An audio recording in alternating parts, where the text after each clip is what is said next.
আসসালামু আলাইকুম। আমন্ত্রণ জানাচ্ছি বাংলাদেশ বেসামরিক বিমান চলাচল কর্তৃপক্ষ ক্যাবের পরীক্ষার প্রশ্নের সমাধানে।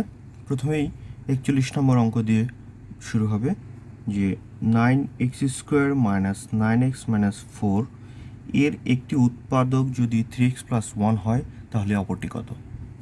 সো এর একটি উৎপাদক যদি 3x+1 হয়, তার মানে এটা নিয়ম হচ্ছে এরকম যে থার্ড স্টেপ আগে করতে হবে যে 3x+1, তাহলে এখানে 9x²। তাই 9x² থেকে যদি আমি 3x কমন নেই তাহলে এখানে 9x থাকবে, তাহলে 9x² প্লাস 3x লিখলাম কমনের জন্য। তাহলে এখানে আমার ছিল -19x, এটা সলভ করলে আমি পাবো হচ্ছে -12x। দেন হচ্ছে আমি যদি -4 কমন নেই তাহলে 3x+1 দ্যাট মিনস -4। সুতরাং আমরা পেয়ে যাচ্ছি যে 3x+1 আর 3x-4। তো যেহেতু আমাদের 3x+1 একটা উৎপাদক ছিল সেটা ধরেই আমরা করেছি, তাহলে পরবর্তী উৎপাদক হচ্ছে 3x-4, সেটা হচ্ছে এই 3x-4 হবে আমাদের এই প্রশ্নের উত্তর। পরের প্রশ্ন বলেছে যে x³ - 2x², আরেকটা বলেছে x² - 4, একটা বলেছে xy - 2y এর গসাগু কত। তিনটা রাশি দিয়ে আছে, বলেছে তিনটা রাশির গসাগু কত। তো আমরা এটা নিয়ম হচ্ছে প্রথমে আমরা কমন নিব, যে এখানে x² কমন যায়, তাই থাকে হচ্ছে x-2, আর এখানে a² - b², এটাকে লেখা যায় হচ্ছে মানে এরা এরকম যে x² - 2a², that means x+2 × x-2, আর এখান থেকে হচ্ছে আমার কমন যায় হচ্ছে y কমন যায়, তাহলে x-2। আমরা গসাগু মানে জানি যেটা হচ্ছে সবার মধ্যে কমন, তাহলে এখানে x-2, এখানে x-2, এখানে x-2, সুতরাং x-2 হচ্ছে কমন, এটাই হচ্ছে গসাগু, সুতরাং নির্ণয় উত্তর হবে x-2 হবে এই প্রশ্নের উত্তর। পরের প্রশ্ন বলেছে যে যদি x² + 1/x² is equal to 3 হয়, x² + 1/x² যদি 3 হয়, তাহলে আমাকে বলেছে যে x² - 1/x² এটার হোল কিউব এর মান কত। সুতরাং x² + 1/x² সমান 3, x² - 1/x² whole cube. So আমরা যদি x² - 1/x² ভ্যালু বের করতে পারি, সেটাকে কিউব করে দিলে আমরা বের করতে পারবো। সুতরাং আমরা লিখতে পারি যে x² - 1/x², এটাকে আমরা এভাবে ধরে নিই হোল স্কোয়ার, আমরা যে ফর্মুলা জানি। তাহলে a - b হোল স্কোয়ার সমান হচ্ছে a + b whole square -4ab। আমরা এই ফর্মুলা অ্যাপ্লাই করলাম। সো এখান থেকে আমরা লিখতে পারি যে 3² - 4। সো 3² হচ্ছে আমার 9 - 4, দ্যাট মিনস আমি পাচ্ছি হচ্ছে 5। এটা কার value? x² - 1/x² whole square. সুতরাং আমরা লিখতে পারি x² - 1/x² is equal to √5। So এখানে আমরা এখন √5 বসিয়ে দিব। সো এটার পরিবর্তে x² - 1/x² সমান হচ্ছে √5 হোল কিউব। আমরা জানি √5 হোল কিউবকে লেখা যায় 5 × √5। √5 হোল স্কোয়ারে চলে যাবে, 5 চলে আসবে, √5 থেকে যাবে, সুতরাং 5 √5 হবে এই প্রশ্নের উত্তর। পরের প্রশ্ন বলেছে একটি কলম 10% লাভে বিক্রয় করলে বিক্রয় মূল্য ক্রয় মূল্যের অনুপাত কত। একটি কলম 10% লাভে বিক্রয় করলে, তো 10% লাভে যদি ক্রয় মূল্য হয় হচ্ছে 100 টাকা, ক্রয় মূল্য হচ্ছে 100 টাকা, তাহলে বলছে 10% লাভে বিক্রয় মূল্য, তাহলে আমার বিক্রয় মূল্য কত হবে? বিক্রয় মূল্য হবে হচ্ছে 110 টাকা। এখন বলেছে বিক্রয় মূল্য এবং ক্রয় মূল্যের অনুপাত কত। এটা অনেকেই ভুল করে যে ক্রয় মূল্য ইস্টু বিক্রয় মূল্য বের করে ফেলে, এটা খেয়াল রাখতে হবে কী চেয়েছে। সুতরাং বিক্রয় মূল্য ইস্টু ক্রয় মূল্য, আমরা যদি এটা কাটাকাটি করি তাহলে 11:10, এটা কাটা যাবে, সুতরাং 11:10 হবে এই প্রশ্ন উত্তর, সেটা হচ্ছে প্রথমটা। পরের প্রশ্ন বলেছে পিতার বয়স পুত্রের বয়সের 4 গুণ, তাহলে 6 বছর পূর্বে পিতার বয়স পুত্রের বয়সের 10 গুণ ছিল, তাহলে পিতা ও পুত্রের বর্তমান বয়সের অনুপাত কত। তাহলে মনে করি পুত্রের বয়স হচ্ছে x বছর, তাহলে পিতার বয়স কত হবে? 4x। যেহেতু পিতার বয়স পুত্রের বয়সের 4 গুণ, তাহলে পুত্রের বয়স x, পিতার বয়স হচ্ছে 4x। এখন বলেছে 6 বছর পূর্বে পিতার বয়স পুত্রের বয়সের 10 গুণ ছিল, তো 6 বছর পূর্বে পিতার বয়স কত ছিল?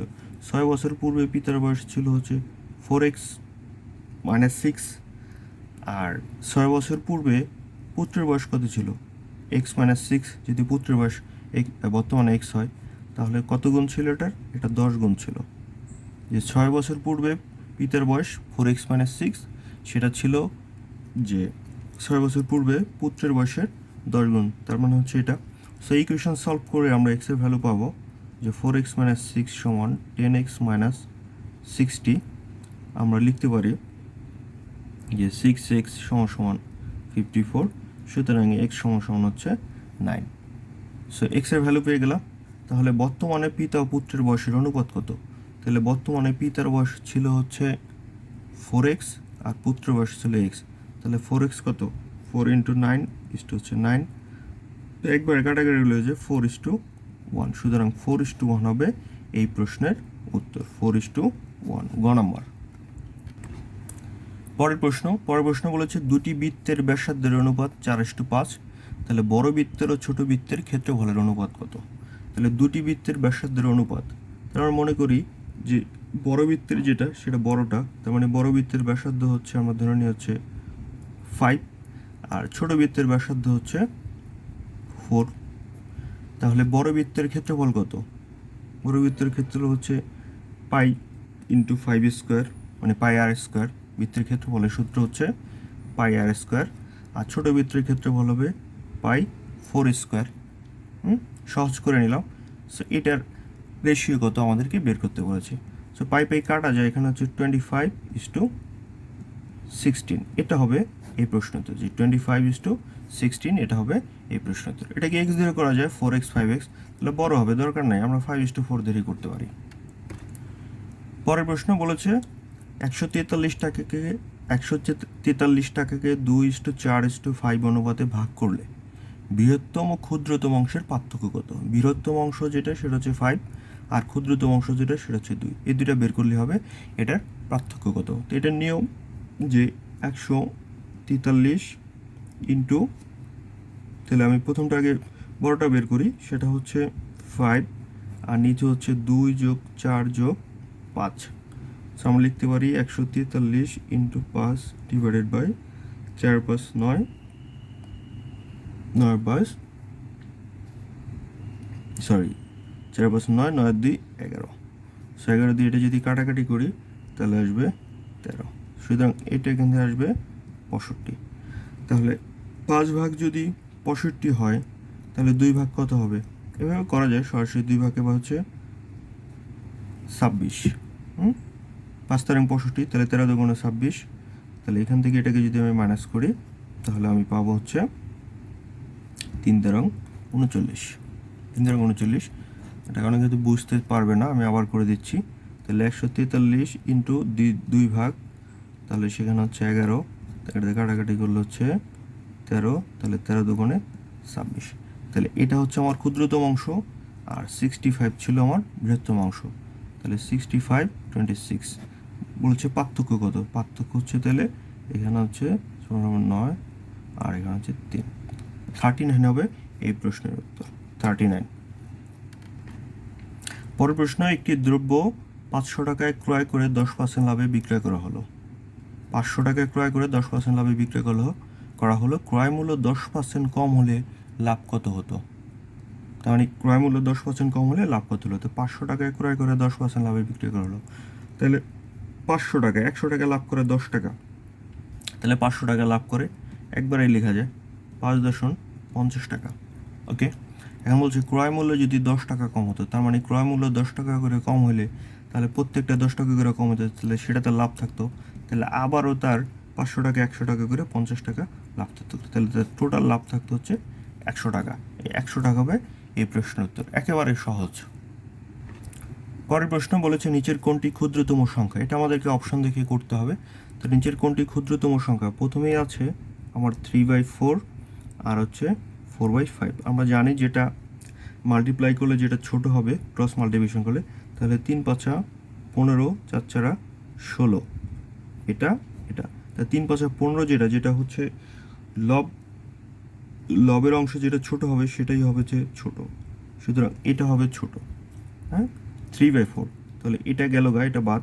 তাহলে এরপরে আসি 3/4 আর হচ্ছে 6/7, তাহলে 3 সাথে হচ্ছে 3 ইন্টু 7 21, 4 4 24, সরি এটা ভুল দিয়েছি, এটা এরকম হবে এটা, সো এটা লেস দেন 4 4 24, সুতরাং আবারও এটা ছোট, এটা যেটা ছোট, তারপরে যেটা সেটা হচ্ছে যে 3/4 আছে 7/8, তাহলে 24 আর 28। সুতরাং আমরা সব জায়গায় দেখতে পাচ্ছি যে 3/4 সবগুলা থেকে ছোট, সুতরাং ক্ষুদ্রতম হচ্ছে 3/4। 3/4। পরের প্রশ্ন বলেছে 0.01 হোল স্কয়ার এর মান কোন ভগ্নাংশটির সমান। 0.01 হোল স্কয়ার এর মান কোন ভগ্নাংশটির সমান, এটাকে আমরা লিখতে পারি 0.01, এটাকে লেখা যায় 1/100। পয়েন্টের জন্য নিচে দুইটা শূন্য আসবে, হোল স্কয়ার, পরে এটাকে লেখা যায় 1/00 স্কোয়ার করলে 4 শূন্য মানে হচ্ছে 10,000, তাহলে 4 শূন্য আছে এইটাই, সুতরাং এই প্রশ্ন উত্তর হবে 1/10,000।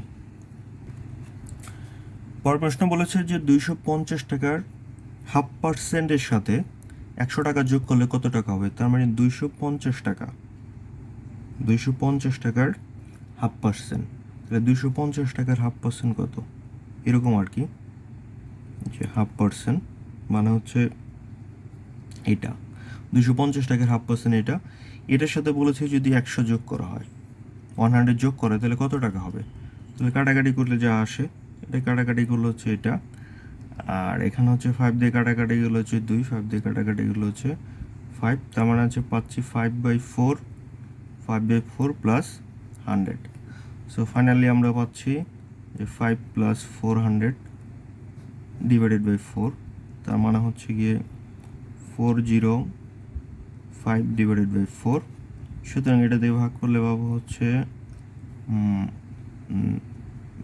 101 হচ্ছে কি, এখানে হচ্ছে 4 × 20 2 আচ্ছা 5, সুতরাং 101.25, কিন্তু আমার অপশনে 101.25 নাই, যেহেতু 101 আছে, সুতরাং আমি আমাকে আনসার করতে হবে 101, এটা আমাকে আনসার করতে হবে।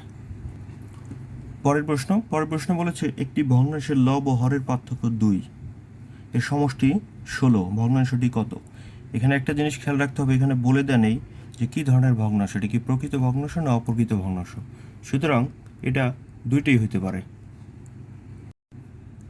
তাহলে আমরা মনে করি এর হর হচ্ছে এক্স, যেহেতু বলে দেয় নেই তারপরে ধরে নিলাম এক্স, তাহলে লব হবে যে x + 2, যেখানে হচ্ছে আমার লবটা বড় নিছি আমরা, এটা হচ্ছে অপ্রকৃত ভগ্নাংশ, আর যদি আমরা প্রকৃত ভগ্নাংশ নিতাম তাহলে আমরা ধরতাম হচ্ছে লব হচ্ছে এক্স আর হর ধরে নিতাম x + 2।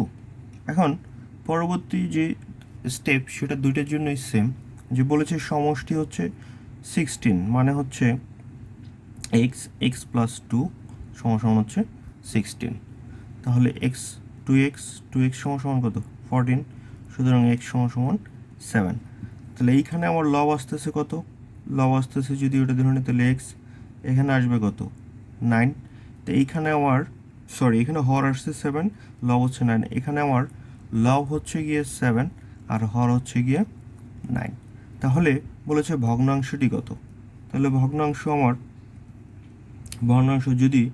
যদি আমার অপ্রকৃত ভগ্নাংশ হয় তাহলে আমার ভগ্নাংশ হবে হচ্ছে 9/7, আর যদি প্রকৃত ভগ্নাংশ হয় তাহলে আমার ভগ্নাংশ হবে 7/9, সুতরাং সেই হিসেবে আমি দুটোই উত্তর করতে পারি। সুতরাং এটা উত্তর হবে, যদি এটা প্রথমে আসে 7/9, সুতরাং প্রকৃত ভগ্নাংশের হিসেবে আমরা এটা করতে পারি, আবার অপ্রকৃত হলে এটা, সুতরাং যেহেতু বলা নেই যে কেউ একটা করলেই হবে, দুটোই সঠিক উত্তর। পরের প্রশ্ন বলেছে কোনো ব্যক্তির সম্পত্তির 2/3 অংশ পুত্রকে দেয় এবং 1/3 অংশ কন্যাকে দিলেন, তাহলে কন্যা 1500 টাকা কম পেলে সম্পত্তির মূল্য কত। তো পুত্রকে দিলেন 2/3 অংশ এবং কন্যাকে দিলেন 1/3 অংশ, তাহলে কন্যা কত টাকা কম পেলেন 1500 টাকা, তাহলে 1500 টাকা কম পেলে সম্পত্তির কত অংশ কম পেয়েছে আমরা দেখি, 2 - 1 মানে 1/3, তো 1/3 অংশ সে কম পেয়েছে, সেজন্য সে কম পেয়েছে কত টাকা 1500 টাকা, তার আমরা বলতে পারি 1/3 অংশ সমান কত 1500 টাকা। তাহলে টোটাল সম্পত্তির মূল্য চেয়েছে, তাহলে 1 অংশ সমান হচ্ছে 1500 গুণ 3, তাহলে 4500 টাকা। 4500 টাকা হবে এই প্রশ্নের উত্তর। প্রশ্ন 54 বলছে এ স্কোয়ার সমান সমান 7 এবং বি স্কোয়ার সমান সমান হচ্ছে 16। তাহলে বলেছে যে আমার এ প্লাস বি এর ভ্যালু কত। তাহলে এ স্কোয়ার থেকে আমরা লিখতে পারি এ সমান সমান √7, আর এখান থেকে বি সমান সমান সরাসরি লিখতে পারি 4, কারণ বি স্কোয়ার সমান সমান এটা। এখন এ প্লাস বি, এখন এটা নিয়ে একটু ঝামেলা আছে যে √7, আমরা √7-এর ভ্যালু উইথাউট ক্যালকুলেটর কীভাবে বের করে আমরা জানি। যদি এখানে 7 হয় তাহলে আমাদের ফার্স্ট কাজ হচ্ছে এই 7-এর মধ্যে কোনো একটা বর্গ সংখ্যা, সেটা হচ্ছে 2 করলে হচ্ছে সেটা হচ্ছে 4, তাহলে থাকে হচ্ছে 3। তাহলে নিয়ম হচ্ছে 2-এর ডাবল একটা সংখ্যা এখানে নিয়ে আসতে হবে, 2-এর ডাবল হচ্ছে 4। এখন যেহেতু আর যাচ্ছে না, সুতরাং এখানে 2টা শূন্য চলে আসবে দশমিকের জন্য। তাহলে এখানে লেখা যে হচ্ছে এটা কতবার যাবে, যদি আমি 6 টাইমস দিই তাহলে 6 টাইম দিলে এটার ভ্যালু আসবে 276, তো সেখানে 24 আর দরকার নেই, তাহলে 2.6। তাহলে আমরা পাচ্ছি এর ভ্যালু পাচ্ছি 2.6, মানে √7 সমান 2.6 প্লাস হচ্ছে 4, তাহলে এটার ভ্যালু হচ্ছে যে 6.6। কিন্তু আমাদের যে অপশনে যে অপশন আছে তাদের 6.6 কোথাও নেই, 96 আছে, 13, 12, এটা আমার মনে কোনোভাবে ভুল করেছে, সুতরাং এই প্রশ্নের কোনো উত্তর নেই। পরের প্রশ্ন বলেছে 70 হতে 80-এর মধ্যে মৌলিক সংখ্যা কতটি। 70 হতে 80-এর মধ্যে মৌলিক সংখ্যা কতটি সেটা বের করার উপায় হচ্ছে যে প্রথম মৌলিক সংখ্যা হচ্ছে এখানে 71, তারপর হচ্ছে 73, তারপর হচ্ছে 79, সুতরাং এখানে মৌলিক সংখ্যা হচ্ছে মোট 3টি। এই প্রশ্ন উত্তর হবে 3। পরের প্রশ্ন বলেছে 55 ডিগ্রির কোণের পূরক কোণ কত। 55 ডিগ্রি কোণের পূরক কোণ কত। আমরা জানি দুইটি কোণের পরিমাণ যদি 90 ডিগ্রি হয় তাহলে সেখানে একটার যদি এক্স থাকে তাহলে অপর কোণের পূরক কোণ হবে হচ্ছে 90 - x, সুতরাং একটা হচ্ছে 55, তাহলে 90 - 55 সেটা হচ্ছে 35, সুতরাং এখানে 55 ডিগ্রি কোণের পূরক কোণ হচ্ছে 35 ডিগ্রি, সুতরাং 35 হবে এই প্রশ্নের উত্তর। পরের প্রশ্ন যে একটি ত্রিভুজের 3টি কোণের অনুপাত 3:4:5, সুতরাং ক্ষুদ্রতম কোণের পরিমাণ কত ডিগ্রি। ক্ষুদ্রতম মানে হচ্ছে এটা, তাহলে 3:4:5, তাহলে 3x যোগ 4x, আমরা ধরে নিই 4x যোগ হচ্ছে 5x। আমরা জানি ত্রিভুজের 3 কোণের সমষ্টি হচ্ছে 180 ডিগ্রি, সুতরাং আমরা লিখতে পারি তাহলে 4 + 9 12x সমান 180 ডিগ্রি, সুতরাং আমরা লিখতে পারি যে x সমান 180/12, 180/12, সুতরাং 180/12 এটা মানে হচ্ছে এটা 15 বার যায়, সুতরাং x এর ভ্যালু হচ্ছে 15।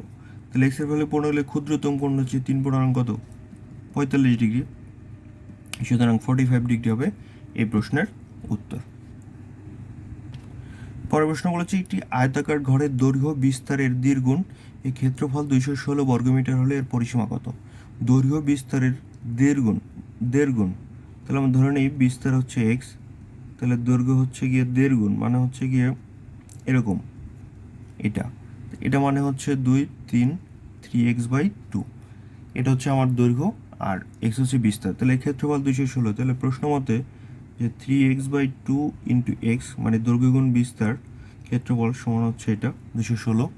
সো এখান থেকে আমরা লিখতে পারি যে 3x² সমান 2, আমরা লিখতে পারি x² সমান × 2 / 3, আমরা এটাকে লিখতে পারি যে 72, তাহলে 144, সুতরাং রিলেশন লিখতে পারি x সমান হচ্ছে 12, সুতরাং আমরা লিখে ফেলি বিস্তার হচ্ছে 12, আর তাহলে এটা আসবে দৈর্ঘ্য আসবে হচ্ছে 3 × 12 / 2, তার মানে 618। তাহলে এখন বলেছে এর পরিসীমা কত। আমরা জানি পরিসীমার ফর্মুলা হচ্ছে 2 × দৈর্ঘ্য প্লাস প্রস্থ, তাহলে সেটা হচ্ছে 60, সুতরাং এই প্রশ্নের উত্তর হবে হচ্ছে 60, যে এর পরিসীমা হচ্ছে 60 মিটার। পরের প্রশ্ন বলেছে 3 ভাইয়ের গড় বয়স, মানে বয়সের গড় হচ্ছে 17 বছর এটা, এবং বলেছে বাবা সহ তাদের বয়সের গড় হচ্ছে 26 বছর, মানে 26 বছর। তাহলে পিতার বয়স কত? তাহলে যখন বাবা সহ হয়ে যাবে তখন তারা হয়ে যাবে 4 জন, আর যখন 3 ভাইয়ের কথা বলেছে তখন হচ্ছে 17 বছর। 3 17 হচ্ছে 51, আর 26 যোগনে যখন 104 বছর। তাহলে এই 104 থেকে যদি আমি 51 বিয়োগ করি তাহলে আমি বাবার বয়স পেয়ে যাব, সেটা হচ্ছে 3 আর হচ্ছে 5, 53 বছর। সুতরাং তার বাবার বয়স হচ্ছে 53 বছর। সুতরাং এই প্রশ্ন উত্তর হবে 53। পরের প্রশ্ন বলছে বার্ষিক 15% মুনাফায় কোনো ব্যাংক থেকে কিছু টাকা নিয়ে 1 বছর পর 1680 টাকা মুনাফা দেওয়া হলো, কত টাকা ধার নেওয়া হয়েছিল? তাহলে এখানে দেখা যাচ্ছে যে রেট অফ ইন্টারেস্ট যেটা সেটা দেওয়া আছে 15%।